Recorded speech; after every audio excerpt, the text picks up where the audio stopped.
From iAfrikan Media, this is iAfrikan BYTES, a podcast that features commentary on African news, insights, opinions, and analysis with tech industry leaders and professionals.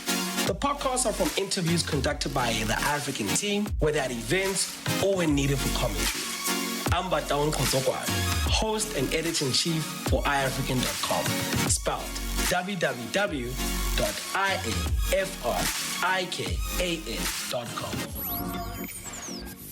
According to research from the University of Western Cape School of Business and Finance, 70 to 80% of startups and small businesses in South Africa fail within the first 5 years. These figures are shocking and concerning, given that South Africa is a nation with 46.2% unemployment, a ticking time. Now, in this episode of iAfrikan BYTES, Heavy Chef founder Fred Roed joins us in a discussion on the role of the person, that is the entrepreneur who owns the business. The entrepreneur is a source of action in a business. He or she is the one making important decisions on products or services and ways of production. How do we cultivate a cavalry of battle-ready entrepreneurs? Fred Roed, thank you so much for joining us on iAfrikan.com, iAfrikan BYTES. Fred, I'm gonna drop a bombshell of the first question, right? Now, yesterday we woke up to stage 6 load shedding in South Africa, which means we don't have power for up to 9 hours a day. And you know, some of the effects of power cuts is loss of internet signal, weak signal. On top of that, to make it worse, we have high fuel prices, interest rates are high, there's political tension, there's talks about the general elections next year. With all this melting in a melting pot, right? What do you say to an early stage entrepreneur, who's either, generating revenue, but not making profit, or is at a pre-revenue stage? What do you say to him, with all this happening in South Africa? I would say to him or her, our future relies on you, so don't mess it up. And P.S., no pressure. Yeah, dude, it's a great question, Batong. And I think, look, let's face it, Heavy Chef, and by the way, just for your listeners who are wondering why the name Heavy Chef, the name comes from the saying, never trust a skinny chef. So it's essentially, it relates to those of us in the kitchen, next to the fire, who are rolling up our sleeves, who are digging the trenches, who are learning by doing their 10,000 hours whilst, they've jumped off a cliff and they're building an airplane on the way down, right? And these are the heroes, the superheroes who are eating their own food. And so the reason why we call it Heavy Chef is because, we want to learn from people who are heavy chefs. And our core belief, going back to your question, is that entrepreneurs can change the world for the better. And they can do it faster and more efficiently than any other sector in society. So it's really, really important that we look after these superheroes. And it just feels like nobody's really taking the time to understand them, to inspire them, to empower them, to accelerate them, to give them the chances that they really need. Instead, what we have in this country is just so much red tape and so many regulatory requirements that it's becoming so onerous. So it's really important that, we say to our entrepreneurs, we've got your back. And that's effectively what Heavy Chef is all about. It's about, here are some recipes to get you going. Here are the learning bites to inspire and empower you. And here is the community that you can join in order for you to succeed. I love that. Say that again. Yeah. You said, well, there's a word that you used. Well, in a world of talkers, it's the doers that are going to change it. And so it's time for us to start talking, and it's time for us to start doing. And there's no better sector of society that can do better than entrepreneurs. These are the ones like you and your partners, who are, who sticking their necks out and taking a chance, who are being creative, and who are willing to take the risks, because it's tough. It's tough being an entrepreneur. I'm sure many of the people who listen to this will know that it's really, really difficult, not just to start the business, but to scale it and to succeed. So at Heavy Chef, our cause, our purpose is really to inspire people to start businesses and then empower them to succeed. On that note of toughness, and when you talk about my partner, so my partner and I this morning, Zalo, right? He's my partner and lead at iAfrikan. We had a bit of a frustration, towards each other this morning, where certain work wasn't handed in on time, and frustrations built up, because you're under resourced, in human capital or financially. How do you and your co-founders resolve conflict? Well, I mean, our leadership, it's a very flat structure. So, in terms of our team, we've got Louis, we've got Lucanio, we've got Zinkle, we've got Zola, we've got Juja, we've got Randall, we've got a team of leaders, Mo and Bronwyn, people who effectively are all contributing to create this learning platform. And so, what we do have is a set of what we call ingredients, right? Those ingredients is, it's essentially what makes up Heavy Chef, what makes Heavy Chef, right? So we've codified that. And if anyone's interested, they can go and have a look at heavychef.com/ingredients, where we've listed them. There's 10 of them, right?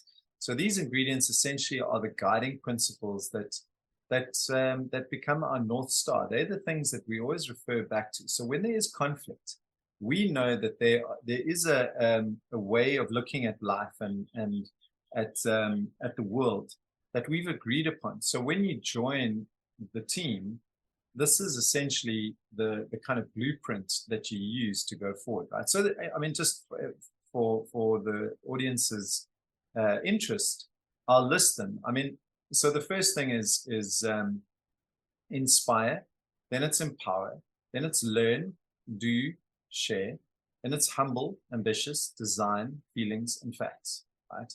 So just to go through those again. So the first two is inspire and empower. And I already mentioned that. So it's like our cause, right? Our purpose is to inspire people to start new businesses and then empower them to succeed, right?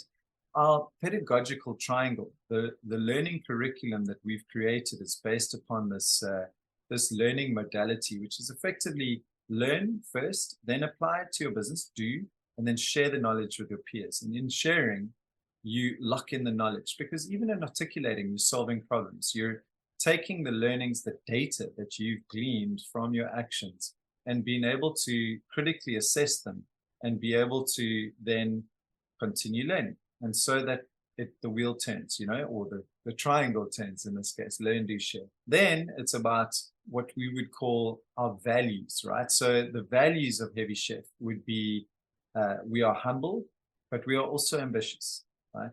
So we must never forget our humility, our humbleness in terms of who we are as a team of people. We are continually humble, but at the same time, and they're not mutually exclusive, we are really, really ambitious. We want to change the world, and why not? And we want to do it through the Heavy Chef platform. And most importantly, we want to do it by inspiring and empowering these amazing superheroes, because we know that is truly scalable, right?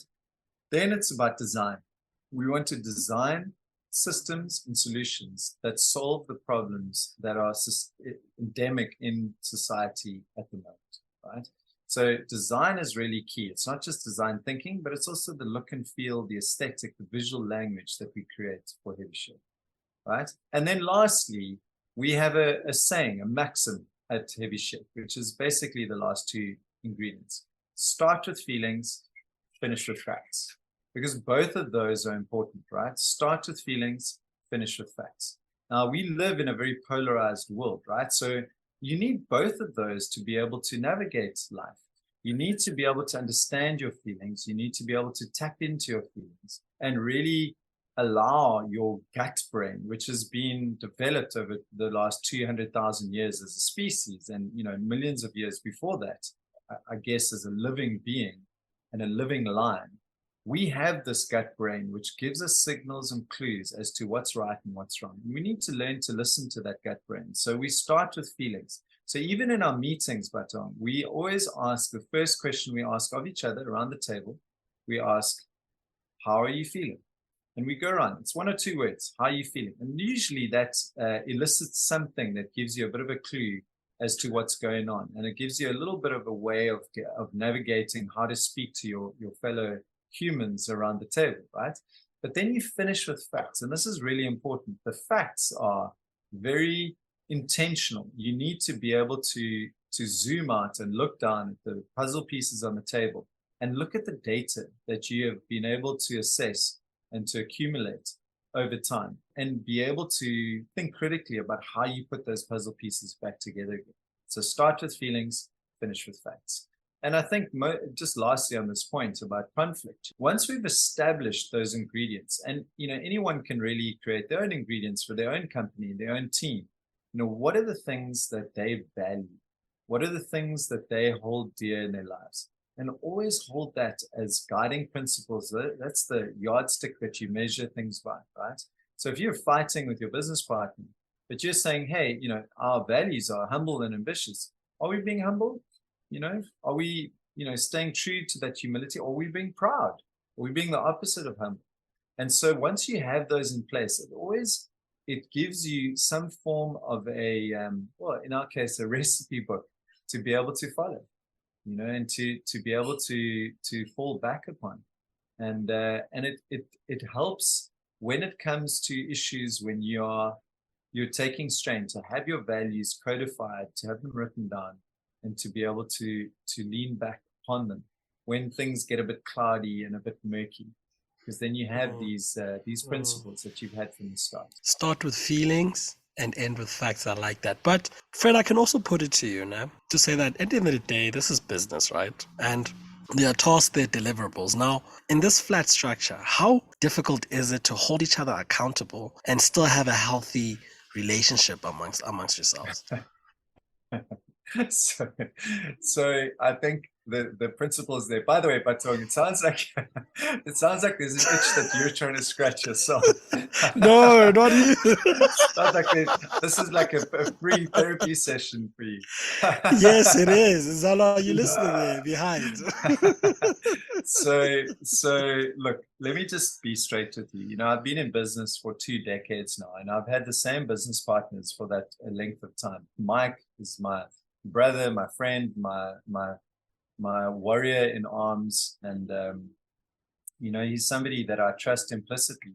But we fight, we flipping at each other's throats, and it's I think one of the key principles, and by the way, this applies in my view to relationships as well, is it's really important to learn to fight well, right?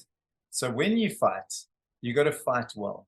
And there's a whole bunch of principles around that, So, I mean, first of all, you've got to stick to the point at hand, right? So keep the main thing the main thing. So whatever it is that you're aiming for, always hold that, again, going back to your values, but also your strategy. What is it what's your victory condition? What is the thing that you're trying to achieve? And then always hold that as the thing that you're working towards, right? So know what the point is, because otherwise it starts to devolve into all kinds of personal things, right? The second thing I'd say with that is when you learn to fight well, one of the critical mistakes that we all make, and believe me, I have a lifetime of lessons around this, is to label the person and not the behavior. Always label the behavior, right? In my view, if you start to label the person, it starts to devolve into a very nasty, bitter, and triggering argument, right? As opposed to a healthy and innovative discussion and discourse, which is what you want. And a key trick there is to be able to label the behavior rather than the person. So if there's a behavior that's not wanted, or a result that's not wanted, zero in on that, really identify what that problem is and label it. It's in psychology terms, they call it naming the dragon. So name the dragon, not the person, because otherwise you just start to throw it, your fault, and then you point fingers, right? So it's that behavior that's really important. And then you have to have some form of contract, some sort of tacit agreement, or an overt agreement that you won't take it personally. One of the biggest challenges that teams make is that they can't speak openly because they don't want to hurt other people's feelings. Screw that. You need to be able to say it, especially as a small business, especially as a startup, especially as a scale up, especially when you're growing and there's cash flow concerns and all that kind of stuff. You can't wait 2 days to be able to call it. You have to be able to say something is wrong, right? And be able to say, listen, this is the problem that I have, and it's this behavior.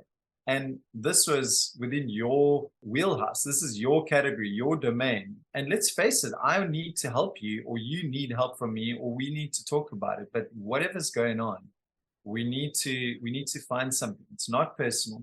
It's all about this thing that we need to name, right? The dragon needs naming. And so that's really, really crucial. And the other thing is there has to be in any,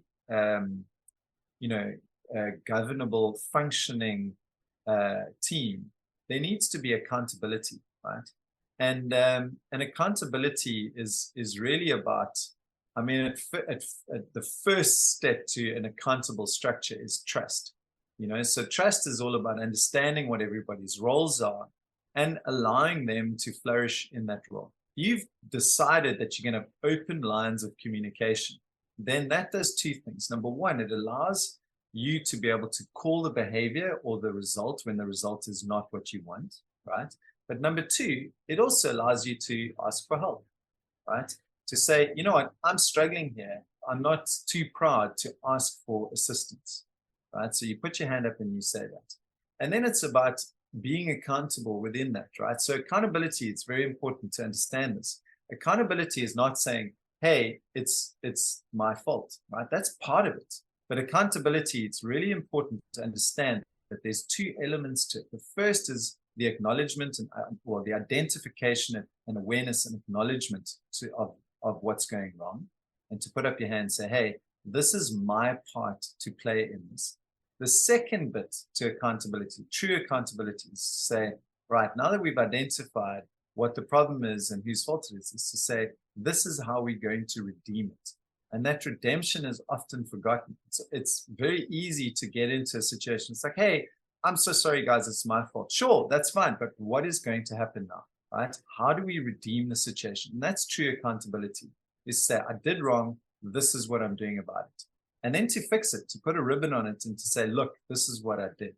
Because suddenly what happens is then you start to get the spiral of trust going upwards, right? And I think if people can agree to these principles, you're going to have a much easier ride in a very, very rocky road. Because really, I mean, it's, as you know, but I mean, the stats are against us. The University of Western Cape recently did a study in South Africa. 80% of businesses are likely to fail in the first 3 years, right? Some studies have it higher than that, right? Now you think about that. That's like putting I've said this before, but it's like having a gun with 100 chambers, right? And filling 80 of those chambers with bullets and then playing Russian roulette, like it's insanity. You'd never do that, but that's effectively what we're doing with business. So it's really important that you put your pride away, that you look to your business partners and you say, look, you're my sister, you're my brother, we're in this together, and let's not get a bullet in the head. Let's flip and make this work. That means that whatever, pride and, whatever ego issues that you might have, you have to put that aside and you've got to learn to fight well.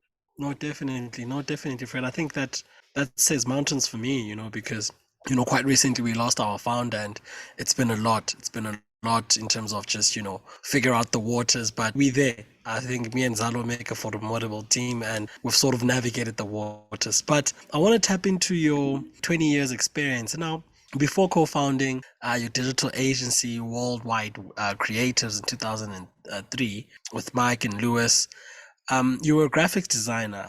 Now, how was the shift from being the technical guy who normally gets the brief from like the creative director to now the CEO of a digital agency who goes and pitches clients like Rand Merchant Bank? How was that shift? So, yeah, that's a great question. And there's, several components to that question, or at least the answer to that question. And the first thing I'd like to say in responding is that in my view and my life and my perspective that I've always been an entrepreneur. So I've always been somebody who, is a creative. And if you think about entrepreneurs, like let's just take an artist, for example, an artist or a designer, right? An artist you would give that artist a canvas and you would say, okay, cool, here's a canvas, here's your tools, and paint from there. They then will create something beautiful with their tools and the canvas, right? An entrepreneur has to create this beautiful picture and use the tools at hand, but also has to create the canvas upon which that painting is painted, right? So it's this doubly creative thing. It's an idea that sits in your head. You have to somehow manifest that thing out of nothing, right? You have to make the money, you have to find the initial money to be able to create the product, to make more money. And it's this catch-22 that you're sitting in, right? And so it is possibly, in my view, the single most creative endeavor on earth. So for me, the leap from being a designer, which is, I've always been a creative soul. I always, was drawing and painting. I got into a lot of trouble at school because I was always drawing cartoons with my teachers, and I got a few expulsion warnings at school. I was always, I won the art prize at school, and there was always a lot of creativity in me. But I see design as a visual way of solving problems. I mean, that's my definition of design, to put it that way. And I think that the second thing that comes up to me is that, when I think about in entrepreneurship, I often refer to a really brilliant book, which, any of your readers are interested, I would highly recommend The E-Myth Revisited by a guy called Michael Gerber in the United States. And in a nutshell, what the E-Myth is all about is it's the entrepreneurial myth. So it's essentially this idea of when you are a designer or let's say a pie maker or a burger maker, right? Or a chef in a kitchen or whatever. Like, let's just say a pie maker. If you make pies and you're working in a company, and the owner is telling you make more pies and I make more money, it gets to a point when the entrepreneur in you is going to say, well, hang on, I'm doing all the work and this person is making all the money. So why don't I go and make my own pies for my own business and I make all the money, right? So what happens is that person, who's essentially a technician, will go into their own business and they will start making pies, but they'll register a company and then they'll, ostensibly make a lot more money, except they don't. And here's the problem. They don't make a lot more money because they are now exchanging one job as a pie maker for 7 jobs as an entrepreneur, right? Because now all of a sudden, you are not just making pies. You're also the salesperson, the admin person, the HR person, the marketing person, the operations person, the logistics person, and just about everything else as well. So suddenly you have to split your time, whereas you're spending all your time making pies initially. Now suddenly you've got to do all these other things, right? So it's really blooming hard. And so there's a huge lesson in that. And from what I had to go through in my own career when I was a designer, I had to learn how to effectively split my time. And I would say, lastly on this point, Baton, is the biggest lesson that I learned from that transition from designer to CEO was do what you're good at and delegate the rest. And the reason why I say that is because I had to learn the lesson in my old business at the digital agency when I was doing the admin and the finances and the HR and all that kind of stuff, as well as doing the design and the creative output, right? I mean, we had a team of 3 people and we were doing so much work. And obviously this was before it grew to 100 people. But, in that transition, what happened was I started doing a lot of things poorly. And I had to learn how to do 1 or 2 things well and delegate the rest to people who were really much better at me than those other things. So do what you're good at and delegate the rest. That's powerful, especially for businesses that are scaling, businesses that are now growing into bigger. I say from the, what do you call this thing? From the pond to the ocean. I think that's very critical. That's very critical. Now, Fred, you ran Worldwide Creatives along with your co-founders till 2016. They bought you guys out, or you sold the company. I mean, you'll clarify that. Take us through the journey of when does Heavy Chef come into the picture? What are the lessons you took from that deal or, selling the company to now Heavy Chef? Essentially a learning platform for entrepreneurs. I'm glad you asked that question. I mean, there was a lot of lessons and learnings in that. So we grew to, I think we had 65 permanent employees, and then we had about another 30, 40 contracted people who made up the bulk of our team. So we were sitting at about 110, 120 people in total at the digital agency. Our clients were, F&B, R&B, Vodafone, Mixed Telematics. We had Fushini Group across the board, Hyundai, Virgin Mobile. We had just a really amazing roster of clients. And it got to the point where, we were starting to field a lot of offers that, from bigger corporations that wanted to buy us in 2012, 2013. And eventually, we had a bunch of meetings, and one of the organizations was a software company called Saratoga Software. And we really liked the individuals that ran the business, and we decided, what, this is something that we feel we could do as a partnership with these individuals, and they were going to help us build some of the tools that we wanted to build, and to take us in the direction that we were going to go. And so, look, we sold the company. I ran it till 2016, and I would say it was a wonderful experience, particularly because the people that bought us were really an amazing, heartfelt, very honorable group of individuals, and they just had an amazing team. The problem is that I'm a starter. So I'm somebody who likes to start and scale. Once it gets to a certain level and a size, then my brain starts to fritz a little bit, particularly when we start getting into the heavy lifting, the detail-oriented side of, board meetings and spreadsheets, risk mitigation and growth. All of these things where you're managing every last little line item on a spreadsheet. And frankly, as you pointed out, I started out as a designer. So my business partner, Mike, was much better at that than me. And so after 3 years, I decided to leave. I needed a break. I had been in the advertising industry for 13 years. I just wanted to take some form of a self-introspective break, which would allow me to decide upon the next steps. And what had happened was, in the agency world, we had already come up with the concept of Heavy Chef. And just a quick origin story with that is that in the early days when we didn't have, and I mean, I don't know if any of your audience members have ever run a digital agency before, but it's flipping hard. And the thing about any kind of service business is that you're only as big as your last client, right? So, you have to have a few blue chip companies or some sort of brands on your portfolio of clients, in order for you to grow. Yeah. Because otherwise they go what the hell, man? You freaking small fry. And so we were doing rats and mice up until about 2005. And so I was the salesperson. So I went out and knocking on doors and whatnot. And I was just having no luck.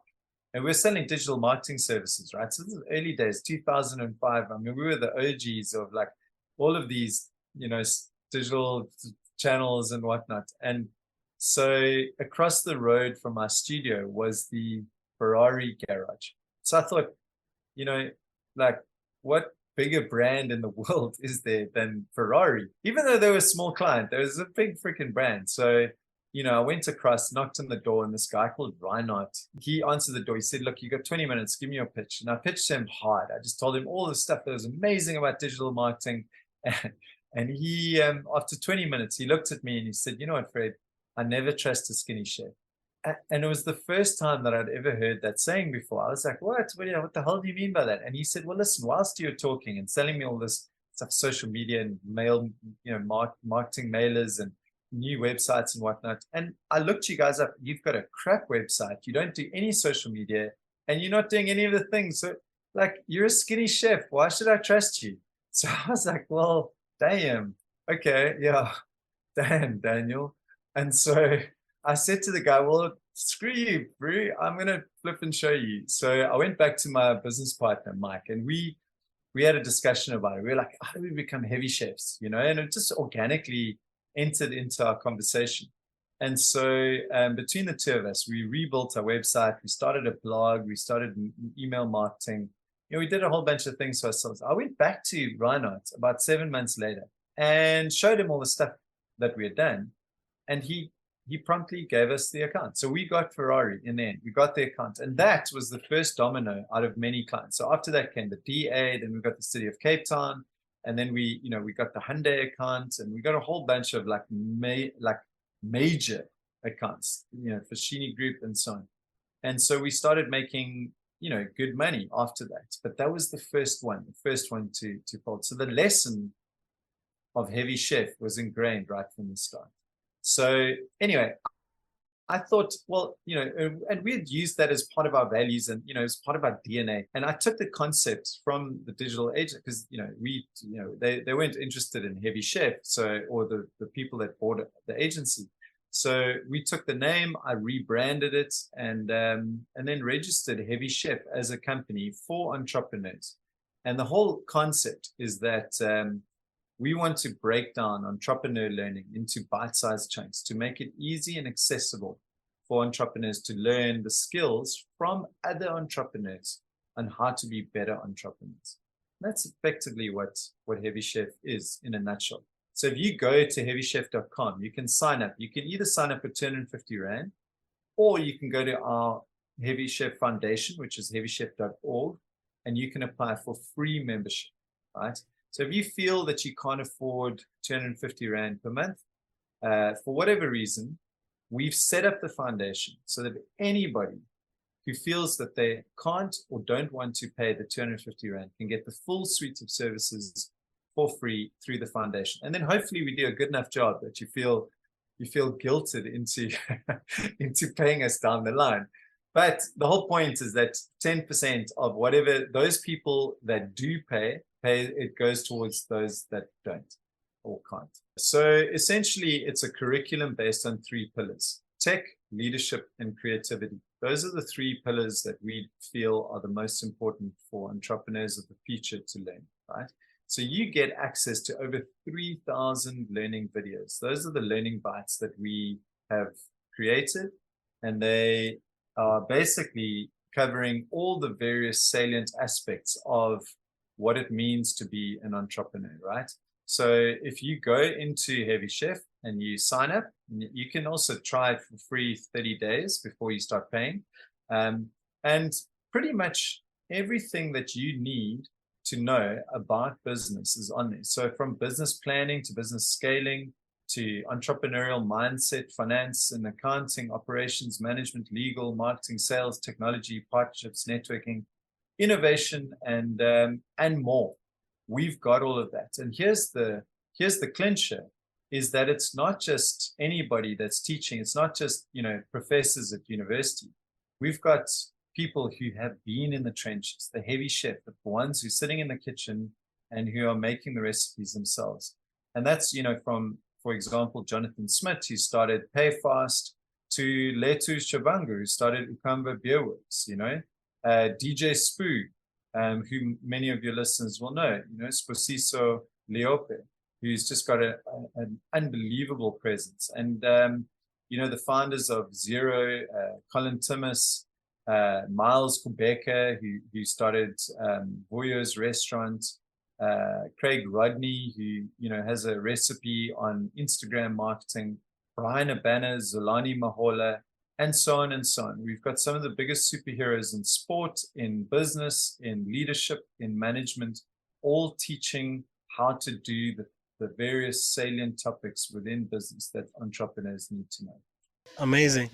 Jonathan Smith, I know him from varsity. So we used to have, way back in the day, like at UFS, we used to have an accelerator, the student accelerator. I think he was one of the managers, the main guys down there. And then when I got there, the subsequent year, he then left to go to Cape Town. It's amazing how he became Jonathan Smith, Payfast, and it's actually really interesting. I like when you say the ones in the kitchen. And it's very important because we tend to theorize entrepreneurship a little bit too much. And it's always good to have the ones that are actually in the kitchen. Talking about being in the kitchen, you can share a story or two about one of your favorite entrepreneurs or graduates that came out of, Heavy Chef, from your 1,000+ entrepreneurs who've been part of the Heavy Chef community, maybe about how they're solving a particular problem in Africa or in their community. Yeah, it would be good to get one of those stories. Sure. I mean, to be frank, there are so many. I really like the story of I don't know if you've come across Oli Health, which is they are a mental health service for essentially anybody who feels like they need counseling, therapy, and they would like to resolve some of their challenges, but you want to do it online. So you can buy mental health credits. And so a guy called Mark Gregory Knowles, he created Oli Health based upon his own story effectively, and he's very public about it. He's just an amazingly inspiring individual. As a youngster, he went to go study law at Stellenbosch, and I think he only lasted a week because he found it so boring. So he got into philosophy, and he didn't tell his parents. So he actually just hung out in the philosophy class. He continued switched, and he didn't tell his parents for a whole year. And so, I mean, he just did philosophy, and then, what else can you do in Stellenbosch but party, right? And so what he realized was, because the people were partying so hard, was that they needed a lot of booze. And so he set up a booze company, a booze delivery company, it became the first 24-hour licensed delivery service in South Africa. And at the age of 21, I mean, he was making a ton of money, and he created a successful business and eventually sold it, right? And I mean, this is from a guy who's a dropout at university, and so he had a modicum of success at an early age. He went to North America, and he actually had a mental crisis, a real breakdown, whereby he was struggling with meaning and purpose, and really trying to identify where his journey was in life. And so, he started going about resolving his own mental health challenges. And in doing so, he saw a need for this service, which essentially is the ability to buy credits, and wherever you are in the world, to be able to find a counselor, a therapist, somebody who's qualified to be able to talk to you about your problems and challenges, and to be able to talk you through it. So you buy credits. It's really cost effective, and it's just incredibly efficient. And so that's growing like gangbusters around the world. And this is just, it's one of the many, many youngsters that we have. I mean, there's another story which I'll share with you very quickly. In KZN, I was doing one of my road trips around South Africa, where I go and visit entrepreneurs all over the country. And I get their stories, and I try to understand what the problems that entrepreneurs are facing. And so I got a notice from a friend of mine, a guy called Pastor Tom Basson, who happens to be the pastor at a church in Ballito called Grace Church. Really incredible church, a really incredible community. And he said, dude, there's a person that I want you to meet, and her name is Nonklankla Joy. And so I went down, I drove down to KZN, and I went to the Grace Church building, and this lady came in. I mean, she must have been in her 50s, very nondescript. She walked up to me, and I said to her, Nonklankla, it's a real pleasure to meet you. And I briefly skimmed over her document that my colleague Juja had printed out for me.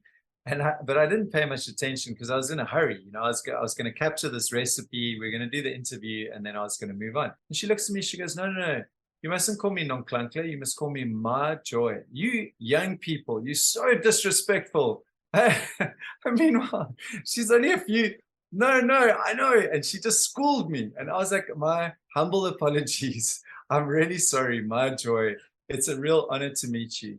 And so she proceeded to tell me this story about her life. And it's a really harrowing story. But in brief, she was diagnosed and given a terrible prognosis in 2014 of cancer, right? She had a very serious progressive cancer. Her she had kids, and the only thing she knew how to do was, that she really knew how to provide for a family was to farm, and she was a very good farmer. So she started planting in a small holding. She had lost her job, and so she had essentially figured out a way of just, within a little plot to plant some crops so she could, her and her family could eat. And what happened was the chickens kept on eating the seeds, which is actually quite a common problem. And so she saw these plastic trucks driving past. And one of the things that she realized was she could, from found materials, repurpose the plastics to raise and elevate the seeds and the soil from the ground. And she designed her own irrigation system for this thing. So she basically created a kit for farming. And so the people within her community at the church, they helped her to patent the design. And to cut a long story short, she's now employing about 30 people. She has beaten the cancer. And in, I think it was 2019 or 2020, she won the World Entrepreneur of the Year award in Paris, in France. And at the Impact 2 Awards, and she was nominated and given the award by none other than the Nobel Peace Prize winner Muhammad Yunus from Bangladesh, who is her hero, and she's on stage getting this award from her. Now, how is it that we don't know these stories? They sit within our culture, within our population of 60 million people. We've got one of the most diverse communities in the world. And we should be telling my joy story from the hilltops. And and by saying I've hundreds more stories. But anyway, if you want to hear those stories, go to heavychef.com and sign up. Definitely. It's amazing. I think what I'm pulling just from that, it's amazing how, I love when you say how she beat the cancer. It's funny how and amazing at the same time, how when you find your purpose, your health, becomes better, your breathing becomes better, that the way you walk, you just start glowing. And it's all about just finding purpose, really finding what you're good at. And it's a blessing. It really is. I love that. And I think it's so true. It speaks to the principle of ikigai. And for any of your listeners who are interested, I'd encourage them to look up ikigai, Ikigai, which essentially, in a nutshell, is a process. It's a Japanese process of finding your purpose, right? So it means that you have to answer 4 questions. Number 1, what are you good at? Number 2, what do you love doing? Number 3, what can make you money? And number 4, what can change the world just a little bit, right? And you write down in the answers and there's lots of answers to those questions, right? But you write them in those 4 circles, and where the intersection lies, that's your ikigai, your purpose. That's the ikigai. Beautiful. Fred, wow, we've already it's such an awesome conversation. Fred, Glen Gary Capital, a fund that invests in education. Tell us about your involvement. What do you guys do there? Why was it set up? So, the idea behind Glen Gary, and I'll share it with you. We don't share this a lot, but I'll share it with you just because I feel like I'm in the mood. But yeah, so Glen Gary is actually from a very old movie that was kind of before my time, but it's called Glen Gary, Glen Ross. And there's a scene in that movie, if anyone wants to Google it, with Alec Baldwin, and he starts talking about sales.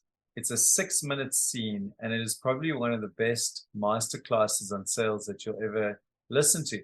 Just a pre-warning that it carries a lot of swearing and it is super funny, but it's pretty hard hitting. And so it gets straight to the friggin' point. And so we wanted to create an organization that was straight to the point, that got to the bottom line. It made things super clear. So the organization was essentially created in order for Louis, Mike, and myself to be able to invest in companies that we believed in, that did the world a favor, it had some form of positive social impact, right? And it was also just a way of us, I guess, being able to use some of the money that we had made from the sale of the digital agency. So at the moment, the only investments that we've made are we bought a building that was pre-COVID. It was probably not the best investment that we could have made. And then we've invested in Heavy Chef. We've also invested in another company called Grey Feather Consulting, which is essentially a change management organization. But yeah, so the idea with that is to build up a pool of capital to be able to change the world for the better by investing in social impact businesses. But then also getting straight to the point in terms of the Glengarry principles. Fred, there's so much to talk with you about. Like, so you're an author of a book, right? What's the name of the book? I don't want to say it. I want you to introduce it. For sure. Bestseller on Amazon. Tell us about the book. Where can we find it? What is it about? What inspired you writing this book? Sure. So, I mean, basically, the book is called The Heavy Chef Guide to Starting a Business in South Africa. And so it's it was a book that was inspired by the thousands of community members within the Heavy Chef larger community, and that they wanted something simple and practical to be able to guide them along the way of starting their business, right? Now, the opportunity, the inspiration for the book was very much around the principle that, there were so many people who were willing to give up their time to Heavy Chef that we would need to start compiling all these lessons into something that was, curated and accessible. So, and interestingly, we got, when I started talking about the book, we got a bunch of offers to publish it via some of the big distributors. But we decided, we already have our own audience. We have the events that we run. And by the way, that's an important point for anybody who joins Heavy Chef, is that you get free tickets to all of our events, which are usually 250 Rand per seat. But, you get 2 tickets at the very least to our events every month. So, we then started to distribute the books through our events. If you bought a ticket, you get a book. And then we also started to distribute the book through the assistance of our partner Xero, which is Xero. We started distributing them to disconnected entrepreneurs in disconnected areas, previously disadvantaged areas, disenfranchised areas, areas that are outside the grid, that don't potentially have the opportunities of the kind of more connected suburbs around South Africa. So the idea is effectively just to create 10 chapters, really easy to learn stuff. And you can go to heavychef.org/books to be able to pick up a copy. Or you can come to an event and we'll give you one for free. Lastly, just like me, you're a podcast host. Yes, yeah. The Healthy Business Show. The Healthy Business Show. Yes, yeah. Tell us about that. Sure. So that was also, with Xero and PayFast and some. And why am I not there? Why is iAfrikan you're not next, there? Baby. You're next. Invite. No. Your invite is in the post. No, for reals. We are going to get you on our show at some point. But I tell you what, Batong, the idea for that was, we've been doing these events together with Xero and PayFast and our other partners, Nilo and Whipping the Cat and Workshop 17 and so on, for some time. And then Discovery approached us out of the blue. They just said to us, "We love what you're doing. Can we collaborate on a podcast with you?" And so they actually pitched the idea to me of the Healthy Business Show, which, I thought, flip, what a great idea for a show. And they asked me to be the podcast host. So we then started running a series of events together with Discovery for a single year. And then we created, I think it was about 30 episodes of the Healthy Business Show. And this was before COVID. During COVID as well in the first year. So 2019 to about 2021. And and we just had a great time with it. We interviewed some of South Africa's top leaders. I chatted with Adrian Gore, with Barry Swartzberg, with Robbie Brosen, the founder of Nando's, and just a whole host of superstars in business. And the idea was really just to make it, again, super practical, fun, accessible, light and breezy. Good, solid, nourishing tips for how to run, how to scale, how to sell, and I suppose how to connect with your own purpose within business. And yeah, so we did stop recording in 2020, and I think the last one was aired in 2021. It was the #1 business podcast in the country for a period. So I'm a huge fan of the podcast medium. So without a doubt, we will be reprising our podcast at some point, and I will most certainly invite you to be on there when we get it back up online. Look, Fred, there's something very special that you said, celebrating business, creating superstars out of business, icons, business people, whether it's, people at the upper echelons or startups just starting out. And I think in South Africa, that's exactly what we need. We have too many wrong heroes and wrong role models. When you open the news, it's just load shedding, it's just corruption, and we seldomly really celebrate business people. And I think what Heavy Chef is doing, what the Healthy Business Show, Healthy Business Entrepreneurship Show is doing, the next level. Now it's a challenge for you, and we'll see how we collaborate as a documentary or a movie even about just, the successful businesses out there. Why is there no documentary about the founding of Nando's and all these beautiful other companies in South Africa? Just so people can be like, oh, okay, this is how Nando's was started, or Chicken Nicken. Or Monster energy drinks, or so many businesses have been started by South Africans and are doing such great things around the world. So Payfast and Ex Nilo, these are amazing companies. So I 100% agree with you at that time. Fred, thank you so much for joining us on iAfrikan Bites. We really appreciate it. Thank you. Thank you for listening to iAfrikan Bites. Please share your feedback with us on our socials. On Twitter @iAfrikan, on LinkedIn @iAfrikan.com. And check out our other podcasts, The Tefo Mohapi Show, Take Legal Matters, and The Lead Creative on all podcast streaming platforms. And also make sure to head over to www.iafrikan.com. That is iafrikan.com/radio, and subscribe for notifications. iAfrikan Bites is an iAfrikan media original show, produced by Nzano Mbangana and content producer and host by Don Kotokwane.